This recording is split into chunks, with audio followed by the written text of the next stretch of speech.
Ravi de vous retrouver, mesdames, messieurs. Bonjour et bienvenue sur Weli TV pour cette nouvelle édition hebdomadaire dont voici les titres. À la une de ce journal, dans le but d'échanger sur les problématiques actuelles et planifier l'exécution d'activités conjointes et mixtes au niveau des zones frontalières des trois régions, la zone militaire numéro 4 de Tambacounda a effectué une rencontre tripartite avec les régions militaires de Kaay, Tambacounda et Sélibaby ce mardi 6 avril 2021. Dans le cadre de lutter contre la fracture numérique, le ministre des Forces armées a procédé à l'inauguration de la salle polyvalente de l'école Sada Makassi ce jeudi 8 avril 2021. Dans cette édition également, nous aurons les témoignages forts de Babacar Diouf, chef du service régional de la CMU, sous la personne de Mamadou Ba suite à son élection au poste du 4e vice-président de l'Union nationale des mutuelles de santé de la CMU, chargé de la formation et de la communication.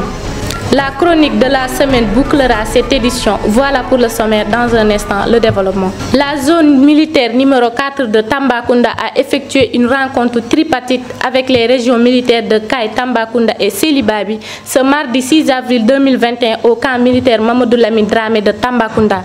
Cette rencontre a pour but d'échanger sur les problématiques actuelles et planifier l'exécution d'activités conjointes et mixtes au niveau des zones frontalières des trois régions. Un reportage signé Ladji Camara.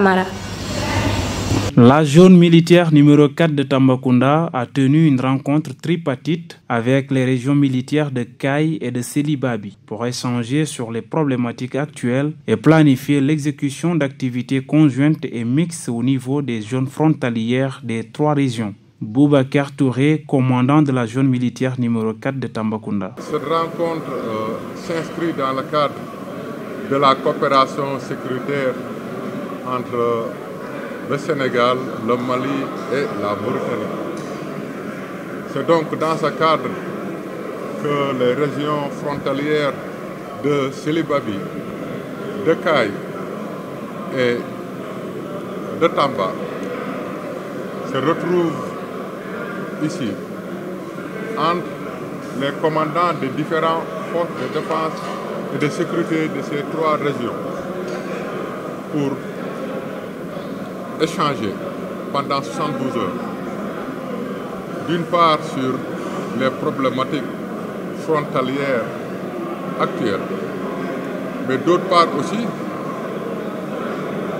planifier l'exécution d'activités conjointes et mixtes au niveau des zones frontalières.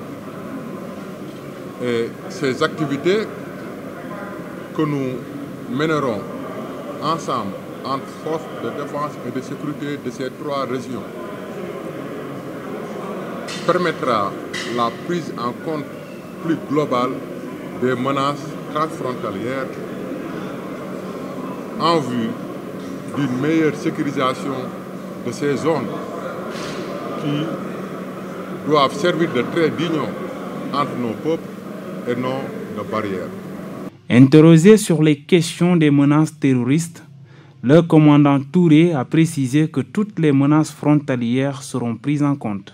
Globalement, nous prenons en compte toutes les menaces transfrontalières, que ce soit la menace d'ordre extrémiste, que ce soit l'exploitation illicite des ressources naturelles, que ce soit les différentes intercommunautés. Mais comme vous l'avez dit, bien sûr, un point important de l'ordre du jour concerne le partage d'informations dans le cadre de cette lutte contre le terrorisme qui, comme nous le savons, est en train de déstabiliser notre sous-région. Initiée depuis les années 2000, cette rencontre tripartite entre Tambacounda, Kaay et Sélibaby constitue une ligne d'effort particulière dans le cadre des stratégies globales visant à pacifier les frontières de toute l'Afrique. Merci à Ladji Camara qui vient de rejoindre le groupe Weli TV. À Dar Salam, une localité qui se trouve au sud du parc Nyokolokoba, 78 femmes produisent des cultures vivrières relatives à l'autoconsommation. Sous la coupole des agents du parc Nyokolokoba, elles sont réunies en un groupement du nom de Fanabara pour cultiver l'oignon. En outre, elles vivent un véritable calvaire lié au manque d'eau et à la négligence de l'agence qui s'occupe du forage. Suivons les détails avec Rokhaya Amar. Elles sont au nombre de 78 femmes, réunies en groupement du nord de Fanabara. Ces femmes de Dar Salam, une localité se trouvant à l'entrée du parc de Nyokolokoba, produisent de l'oignon pour une culture vivrière relative à l'autoconsommation. Les femmes de Dar Salam sont au cœur des problématiques économiques de cette localité malgré d'énormes problèmes qu'elles peinent à solutionner. Les agents du parc Nyokolokoba, très engagés pour la cause de ces braves femmes, fustige cependant le manque d'eau notoire du château d'eau installé par une société de la place. En effet, la société refuse de se déplacer pour régler le problème et pourtant, les femmes reçoivent des factures salées tous les mois alors que la norme voudrait que ça soit tous les 2 mois. Il y a un problème d'eau qui se pose dans la périphérie et surtout dans le village de Dar Salam. Il y a un château d'eau qui est installé ici, ça fait 3 ans. Mais le château d'eau ne répond pas aux besoins d'eau du village. L'eau est très chère. La population, il paye la facture chaque mois. L'eau est trop chère. Et puis il y a tellement de coupures répétées. Il y a chaque fois des coupures répétées. Et puis le village, il ne fait même pas plus de 20 robinets. On ne peut pas compter 20 robinets dans le village. Et pourtant, chaque fois, il y a des coupures répétées. Et l'eau est trop chère. L'eau n'est pas traité aussi. Les autorités qui gèrent le château d'eau du village, ils ne répondent pas aux besoins de la population en eau. Les femmes de Fanabara ne demandent qu'à travailler. Avec l'assistance des agents du parc, elles s'en sortent tant bien que mal. Même si une aide au niveau de la société qui gère le forage sera la bienvenue. Courage à ces braves femmes de Dar Salam. Afin de contribuer efficacement à traduire la vision du chef de l'État, Adessor, sous l'impulsion de son président, Maître Sidiki Kaba, apporte de belle manière sa pierre à l'édifice. C'est dans ce sens que le ministre des Forces armées a procédé à l'inauguration de la salle polyvalente de l'école Sada Makassi dans le cadre de lutter contre la fracture numérique. Il est au micro de Weli TV.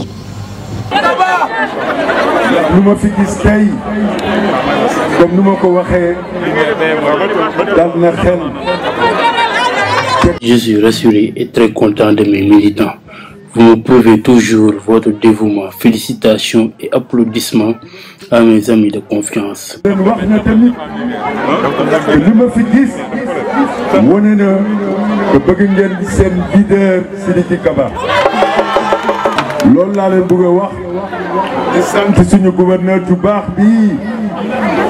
Je salue mon ami le gouverneur Oumar Mamadou Baldé et ses collaborateurs. Il fait nuit. Mes prières pour Mamadou Samakhé qui a eu un accident.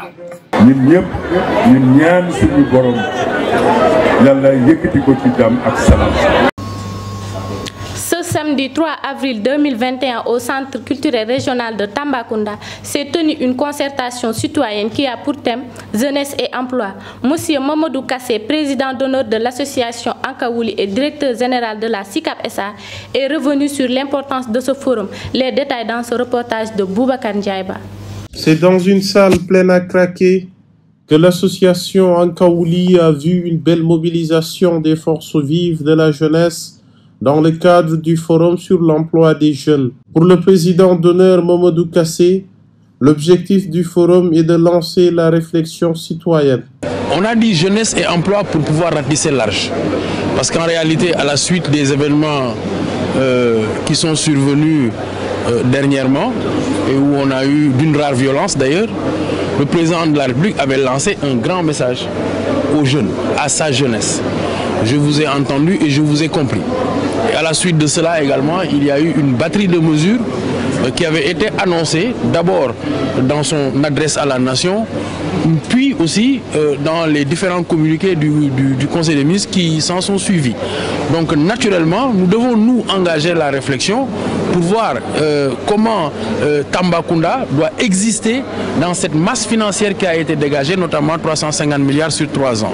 Selon l'adjoint au gouverneur Amadou Salmon Fall, il est toujours intéressant de donner la parole aux jeunes. Comme j'ai l'habitude de le dire, de le rappeler, voilà, ce qui est fait sans nous est fait naturellement contre nous. Et donner la parole à la jeunesse, leur permettre de s'exprimer sur ce qui les revient de droit, je pense que c'est une bonne chose. Par ailleurs, à l'issue de cette concertation, un mémorandum sera remis dans le courant de cette semaine au gouverneur comme contribution à la réflexion. Merci à Boubacar Ndiaïba. Comme je vous l'annonçais en titre, suite à son élection au poste de 4e vice-président de l'Union nationale des mutuelles de santé de la CMU, chargé de la formation et de la communication, une cérémonie de Sargala a été dédiée à Mamadouba. Une occasion pour Babacar Diouf, chef de service régional de la CMU, de porter des témoignages forts. Il est au micro de Boubacar Ndiaïba. On peut se réjouir de très bonnes performances qui ont été faites au niveau de Tamba, mais cela grâce à tous les acteurs. Tous les acteurs de la région, à commencer par l'union régionale, dont les membres sont là, les unions départementales, mais aussi les présidents des mutuelles communautaires. Et toutes les autorités territoriales, administratives et tous ceux qui s'impliquent de loin comme de près à la mise en œuvre de la couverture maladie au niveau de Tamba. Les prestataires, à leur tête le médecin-chef de région et tous les médecins-chefs de district qui sont au niveau de la région. Nous leur disons merci parce qu'ils nous ont permis aujourd'hui de pouvoir évoluer et d'améliorer la performance des mutuelles de santé au niveau de la région. Savoir reconnaître la valeur de la personne. On reconnaît qu'avec l'arrivée de Mamadouba, beaucoup de choses ont changé. Beaucoup de choses se sont améliorées. Et on a constaté une dynamique positive, un engagement positif à faire avancer les choses. Ensemble, on va se donner les mains dans les mains pour que l'objectif qu'on s'est fixé au niveau national comme au niveau régional, qu'on puisse être parmi les premières régions à relever cet objectif. Et on pense et on a espoir qu'avec l'avènement de Mamadouba et l'avènement de toutes les autres membres et acteurs de la mutualité au niveau de la région, on va atteindre cet objectif. On parle de rendre hommage à Mamadouba. Mais moi je dis qu'on ne rend pas hommage à Mamadouba. C'est à toute la mutualité de la région qu'on rend hommage. Dieu a fait, c'est à son mandataire, à son mandat que ça est arrivé parce que depuis l'événement, depuis l'histoire de la mutualité, il n'y a jamais eu un représentant au niveau national pour la région de Tambacounda. Il a relevé ce défi. Il en a cru, il a œuvré pour ça et il l'a relevé. Félicitations à Mamadou. Mais moi, personnellement, c'est au-delà de la personne de Mamadou que je regarde. Je regarde le staff qui est derrière lui. Il a ce leadership et ce dynamisme qui lui permet de tirer les gens vers l'avant. Place à la chronique et cette fois-ci, c'est l'affaire de Ladji Camara. Le groupe Weli Media continue à étendre son empire au sein du paysage audiovisuel tambacoundoise. Le paysage radiophonique du Sénégal oriental entame un de ses tournants comme il en a connu.